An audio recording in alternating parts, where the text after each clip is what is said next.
Bongbong Marcos, bituin ng gabi, liwanag ng puso sa bayan ay sumisindi. Sa bawat ngiti mo, damhin ang ginhawa.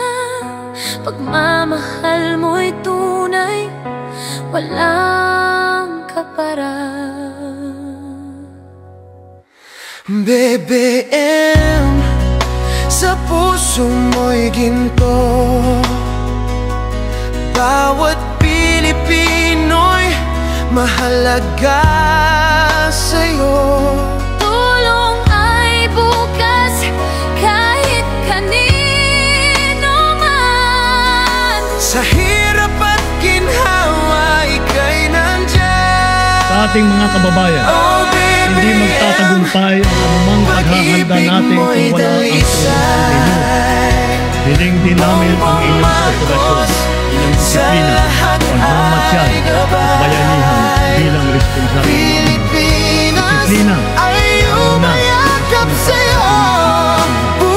pakikinig sa totoong balita at pagtatanim sa mga tuntunin ng pamahalaan. Higit sa lahat, bayanihan sa pagdadamayan at pagtutulungan, lalo na sa mga nasalangkan nating kapwa. Mahirap man, kailangan natin ituloy. Kailangan natin magsakripisyo upang masiguro na ilayo natin sa kapahamakan ng ating mamamayan. Dahil mahalaga ang buhay.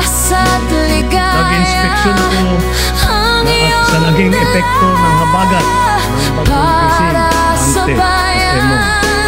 Kitang-kita ko maraming proyekto sa bawat araw, ika'y inspirasyon. at yung iba, guni-guni lang. Pagmamahal Huwag na po tayo. walang Alam naman ng kondisyon. nagkakarakit Bukas sa mga namin proyekto. mas maliwanag na. Dahil sa puso mong tapat at busilak Huwag na. nating hayaang malihis ang ating pagtahak sa landas ng Pag-ibig kaunlaran mo'y dahil nasa abot na natin ito. Bongbong Ito ang ating Marcos, dapat sa kapagtulungan. lahat Ito ang ay ating dapat gabay. pinagtutulungan. Kaya natin ito Pilipinas marating ay at umayakap sa'yo. Puso mong totoo. sa wika ng ating bayan. Only he who, from whatever position he occupies, whether high or low, strives for the greatest good possible for his fellow man, possesses true patriotism. Alam po natin sa ating puso kung ano ang tama at ano ang mali. Kung ano ang mas mahalaga at mas makakabuti sa sarili, sa pamilya, sa ating bayan. Sa mga matitinding hamon na binabato at hinahalang ng ating mundo ngayon, nasa likod ninyo ang pamahalakan. Huwag tayong titiklo. Huwag tayong mawawalan ng pag-asa. Dahil ang Pilipino ay likas na matapang, magaling, sipag, tibay, mabuhay po kayo at magandang gabi po sa inyo.